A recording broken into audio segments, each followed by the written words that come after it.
I am Smith. मुझे कल suggestions मिले थे कि मैं ईसीजी बेसिक्स के बारे में भी कुछ वीडियोस बनाऊं, तो ये मेरा उसके बारे में पहला वीडियो है।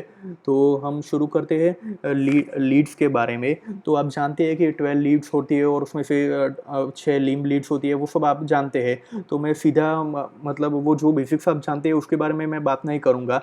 तो आप ये सबसे पहले ये फर्स्ट लीड, ये थर्ड लीड और ये सेकंड लीड, और ये इन तीन बाइपोलर लीड्स के ज़रिए जो ट्रायंगल बनता है उसे इथोवन ट्रायंगल बोलते हैं। और अगर मैं इन तीनों वेक्टर को जोड़ दूँ तो आपको शायद मैथ्स में से याद होगा कि 1 + 3 = 2 होगा, जो हम पढ़ चुके हैं।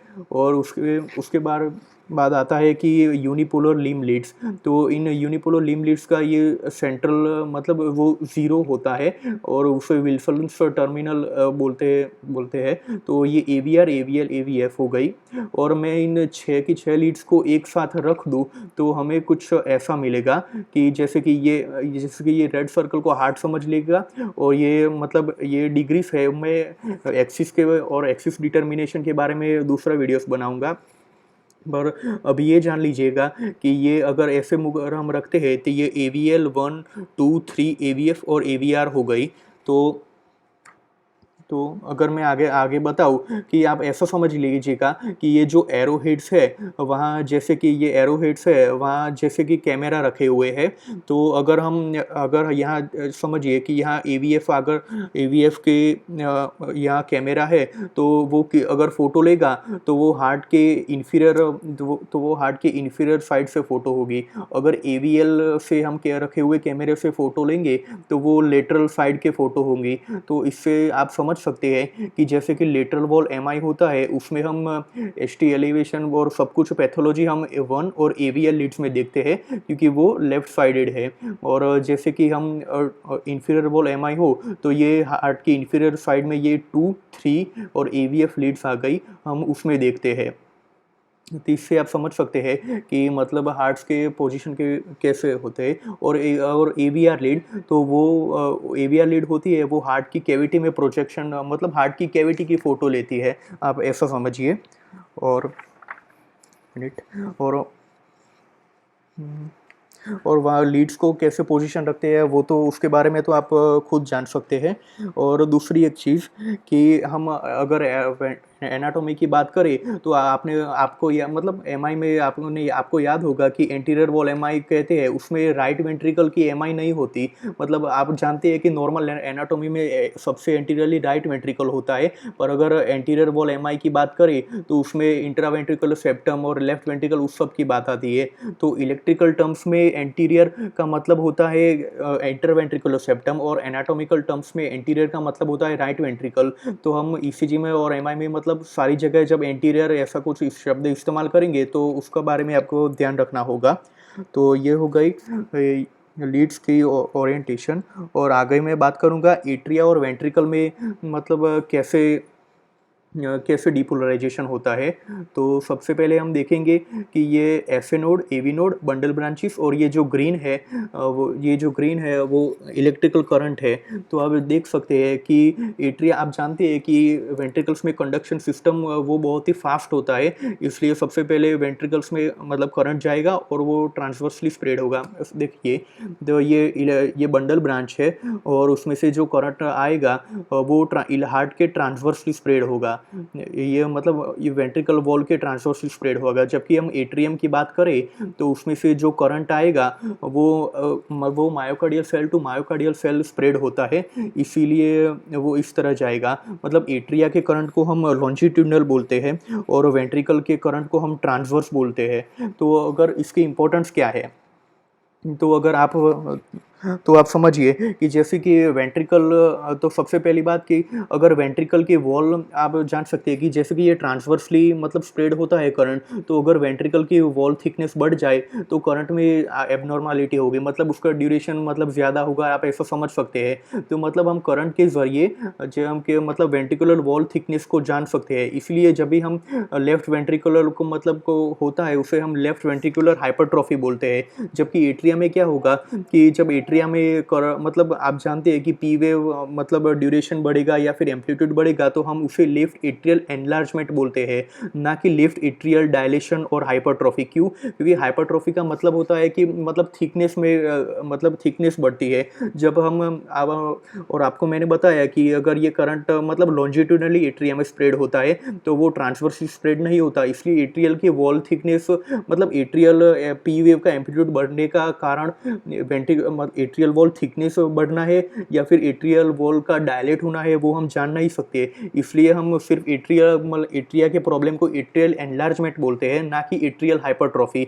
और वेंट्रिकुलर की प्रॉब्लम को हम वेंट्रिकुलर हाइपरट्रॉफी बोल सकते हैं क्योंकि उसके जरिए हम ये ट्रांसवर्स वॉल क्योंकि उसका करंट ट्रांसवर्सली स्प्रेड होता है। और दूसरा इसका दूसरा इंपॉर्टेंस ये है कि अगर समझ लीजिए कि ये बंडल ब्रांच जो स्प्रे उससे करंट जो स्प्रे होता है वो अगर ब्लॉक हो जाए तो उसके तो क्या होगा, तो अगर ये बंडल ब्रांच ब्लॉक हो जाती है तो आप समझ सकते हैं कि करंट जैसे कि लेफ्ट बंडल ब्रांच ब्लॉक हो गई तो ये करंट इससे इस तरह से स्प्रेड होगा तो ये स्लो होगा और ये स्लो होगा और एनोनिमस होगा। मतलब क्या हुआ कि वेंट्रिकल का जो ट्रांसवर्सली स्प्रेडिंग करंट था वो अब लॉन्जिट्यूडनली हो गया तो उसमें टाइम भी ज़्यादा लगेगा।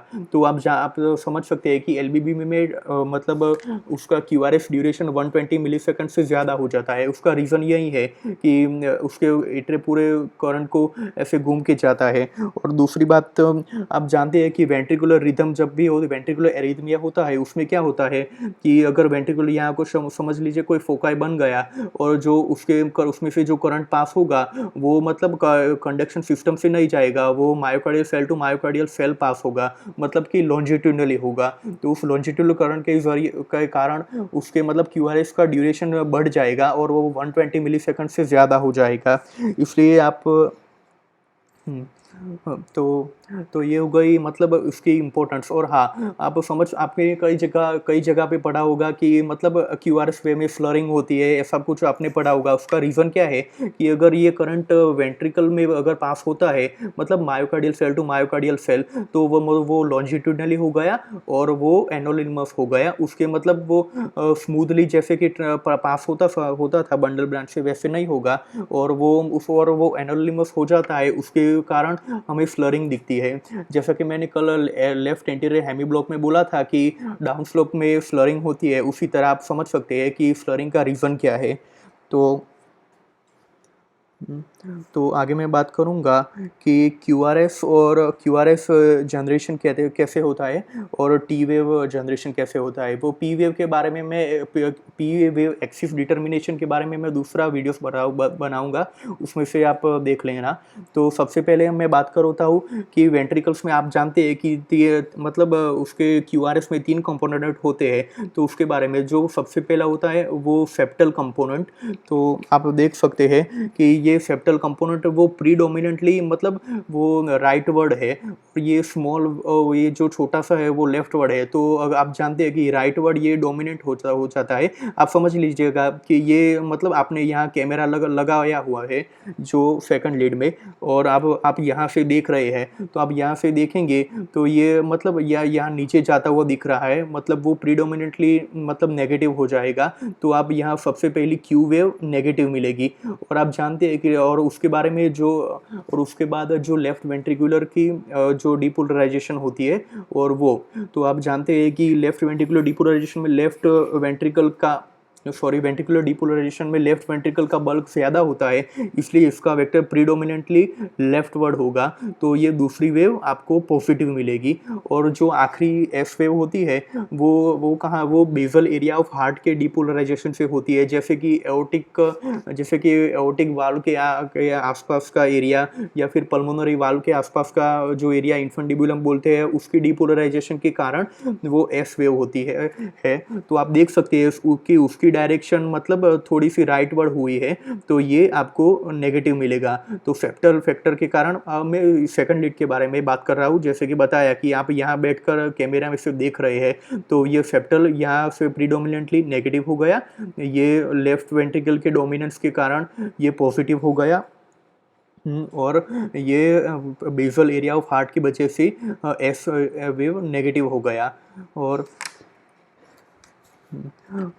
एक मिनट और मैं टी वेव के बारे में बाद में बात करता हूँ, तो उसके पहले देख लेते हैं हम कि प्रिकॉर्डियल लीड्स में कैसे होता है। कि जैसे कि मैंने बताया कि ये ऐसे लीड्स की ओरिएंटेशन हो गई है, और ये सेप्टल वे डिपोलराइजेशन है, और ये मेन लेफ्ट वेंट्रिकुलर डिपोलराइजेशन है।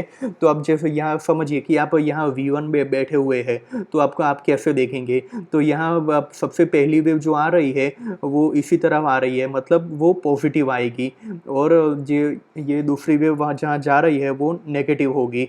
वो तो इसलिए सबसे पहले आर स्मॉल पॉजिटिव आ गया, और उसके बाद डीप एस वेव नेगेटिव हो गई।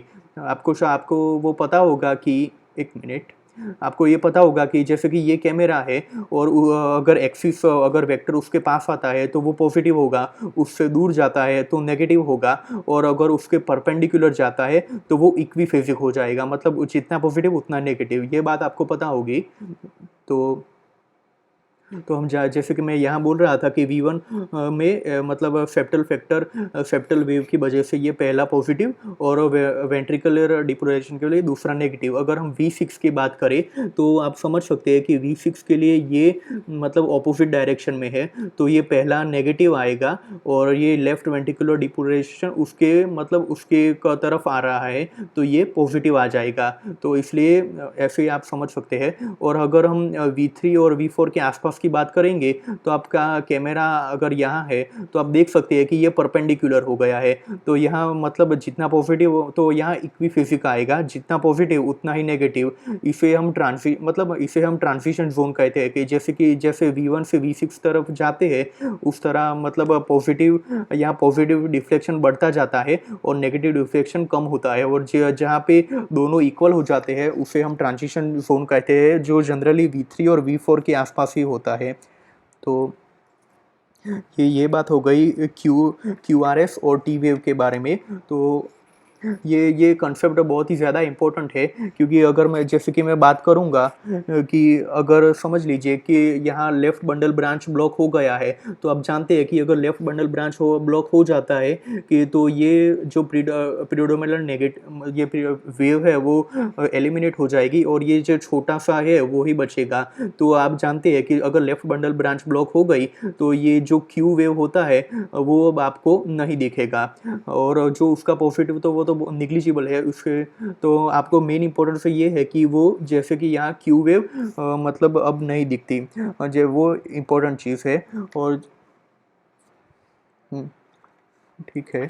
और बारे में और उसके बाद में बारे में और उसके बाद मैं बात करूंगा कि टी वेव के बारे में। तो आप जानते हैं कि टी वेव वेंट्रिकुलर रीपोलराइजेशन होता है। तो समझ लीजिए कि ये वेंट्रिकुलर टिश्यू है, यहाँ एंडोकार्डियम और यहाँ एपिकार्डियम। तो आप जानते हैं कि डीपोलराइजेशन एंडोकार्डियम से एपिकार्डियम तक जाता है, तो उसकी वेव इस तरफ आएगी। और हार्ट के बारे में एक स्पेशल बात यह है कि जहाँ पे डीपोलराइजेशन खत्म होता है वहीं से रीपोलराइजेशन स्टार्ट होता है। तो आप जान सकते हैं कि QRS में से तो आप जान सकते हैं कि एपिकार्डियम में से अब रीपोलराइजेशन स्टार्ट होगा और वो एंडोकार्डियम की ओर जाएगा। तो अब देख सकते हैं कि ये रीपोलराइजेशन वेव इस तरफ जा रही है। तो आपको लगेगा कि तो टी वेव के मतलब इन्वर्टेड होना चाहिए, पर नहीं। पर आप जानते हैं कि डीपोलराइजेशन और रीपोलराइजेशन दोनों को ऑपोजिट है। तो अगर रीपोलराइजेशन वेव इस तरफ जा रहा है तो वो उसकी वेव इस तरफ होगी, क्योंकि डी और रिपोलराइजेशन दोनों के ऑपोजिट टर्म्स है, इसलिए आप जानते हैं पॉजिटिव नेगेटिव और जीरो कैसे होता है। और अगर ये इंपॉर्टेंट मतलब अगर QRS वेव एक्सिस और टी वेव दोनों की एक्सिस सेम हो जाती है, ये चीज़ जानना इम्पोर्टेंट है। क्योंकि आप समझिए कि जैसे कि अगर एपिकार्डियम में अगर मतलब इस्चेमिया हो गया है तो क्या होगा। तो आप जान सकते हैं कि QRS तो डिपोलराइजेशन इस तरह ही होगा, पर अगर एपिकार्डियम में से अगर इस्केमिया हो गया है तो अब repolarisation endocardium to epicardium spread होगा, क्योंकि यहाँ तो बहुत स्लो प्रोसीजर हो गई है। तो आप समझ सकते हैं कि अगर एंडोकार्डियम टू एपिकार्डियम हो रहा है तो मतलब टी वेव की मेन एक्सिस इन्वर्ट हो जाएगा, मतलब QRS से ऑपोजिट हो जाएगी। तो इसी का रीज़न है कि हमें MI में टी वेव इन्वर्जन मिलता है। और इसके बारे में मैं MI के बारे में वीडियो बनाऊंगा, उसके बारे में मैं डिटेल में बात करूंगा। फिलहाल आपके लिए ये जानना उतना ज़रूरी है। और हाँ, और दूसरी एक बात कि जैसे कि मैंने आपको यहाँ बताया कि सेप्टल वेव मतलब यहाँ सेप्टल वेव के बारे में बताया कि देखिएगा सेप्टल वेव पर मतलब यहाँ आर वेव और यहाँ क्यू वेव को दिखाता है सेप्टल वेव। पर अगर हम रियल ईसीजी में देखेंगे तो हम आर वेव ज़्यादा क्लियरली देख पाएंगे, ना कि क्यू वेव, क्योंकि ये ईसीजी की कॉमन बात है कि हमें पॉजिटिव डिफ्लेक्शंस अच्छी तरह से मतलब दिख सकते हैं कि ना कि मतलब नेगेटिव डिफ्लेक्शंस। तो अगर आपको सेप्टल वेव देखना है तो आप वी वन की small R wave, V one की आर वेव देखेंगे, ना कि वी6 की क्यू वेव। तो ऐसे क्यू आर एस आपको मैंने समझा दिया, और ये टी वेव के बारे में समझा दिया। और उसके बारे में आपने सुना होगा कि यू वेव होती है। तो यू वेव का मतलब जेनेसिस मतलब कैसे होता है, वो उसके एग्जैक्ट कोई थियरी मतलब कंट्रोवर्शियल है। कुछ लोग कहते हैं कि वो बंडल ऑफ हीट्स के लेट डिपोराइजेशन की वजह से होता है, और नई थियरी ऐसे कहते हैं कि ऐसा कहती है कि वो मिड मायोकार्डियल एम सेल का लेट डिपोलराइजेशन होने के कारण होती है। तो यू वेव के बारे में हम अगर मैं एमआई या ऐसी कुछ बात करूँगा तब मैं उसका डिस्क्रिप्शन दूंगा। और आप जैसा कि जानते हैं कि वेव मतलब आप सेगमेंट्स और इंटरवल्स के बारे में तो आप जानते ही होंगे। फिर भी मैं एक बात क्लियर कर देता हूँ। मिनट। तो आप जानते हैं कि मतलब वेव में क्या होता है। तो आप जैसे कि जानते हैं कि हम एस टी सेगमेंट के बारे में बात करेंगे, तो एस टी सेगमेंट कहाँ से कहाँ होगा, तो वो मतलब एस वेव खत्म होने से टी वेव स्टार्ट होने तक, मतलब आप समझ सकते हैं कि सेगमेंट का मतलब है सीधी लाइन।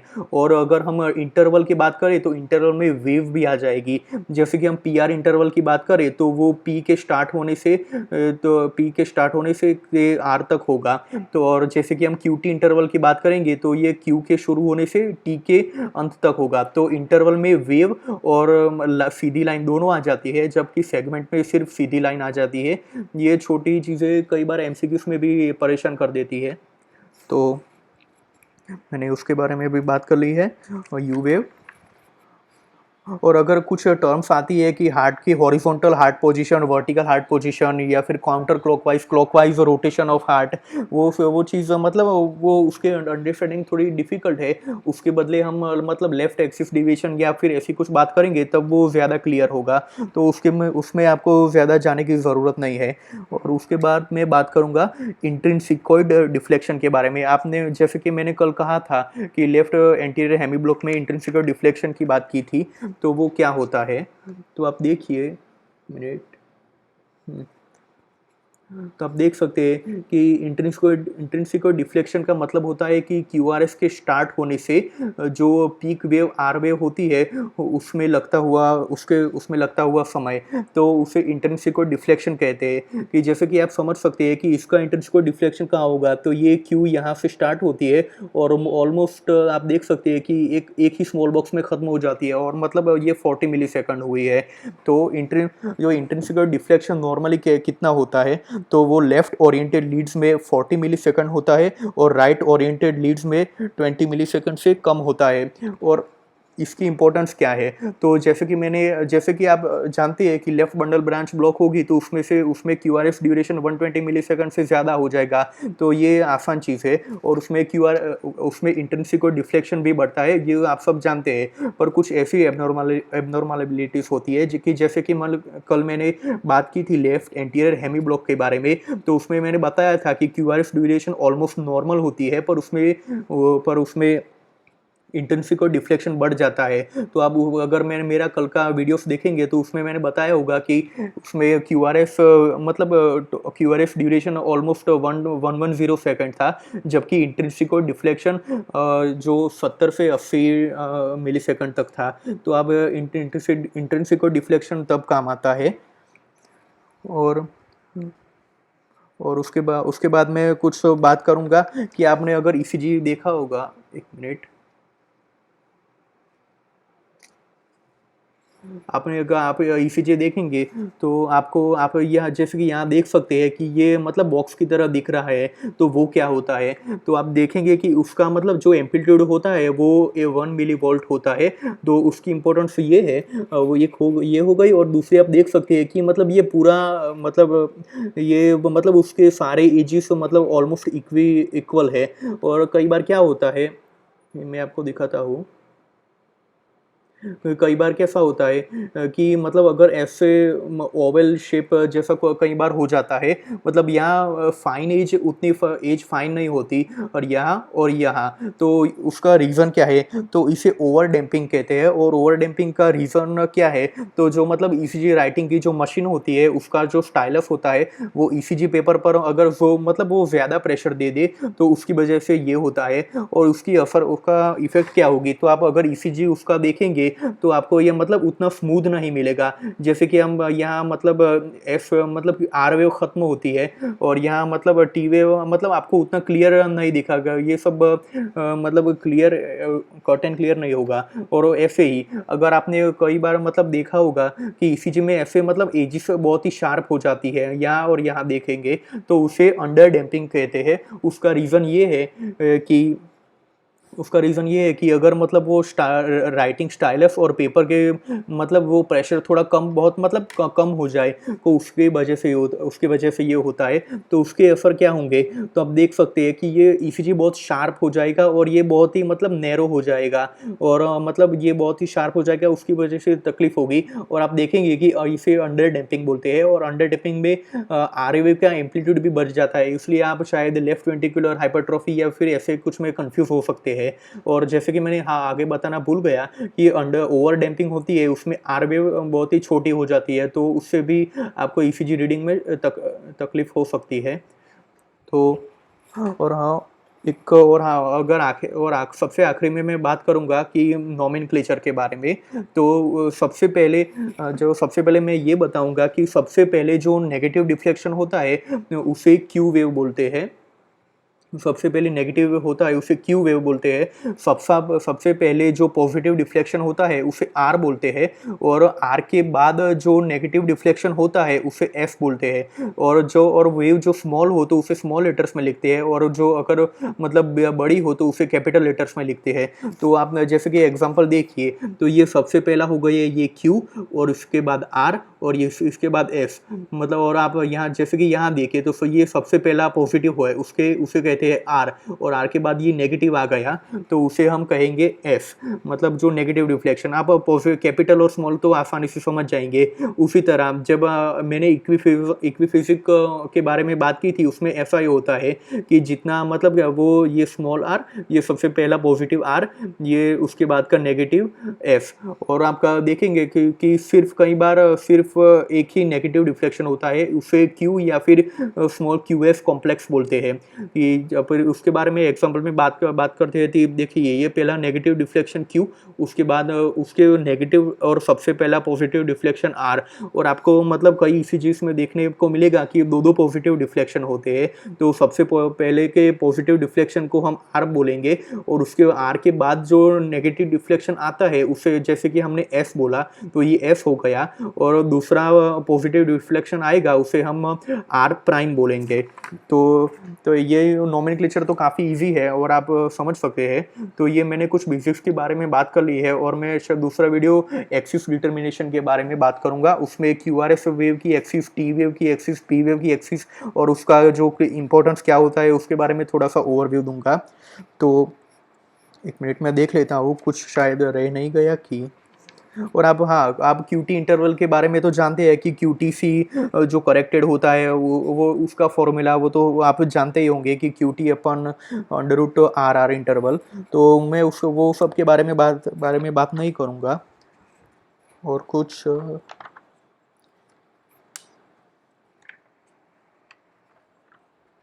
तो ठीक है। तो थैंक यू। तो रखता हूँ।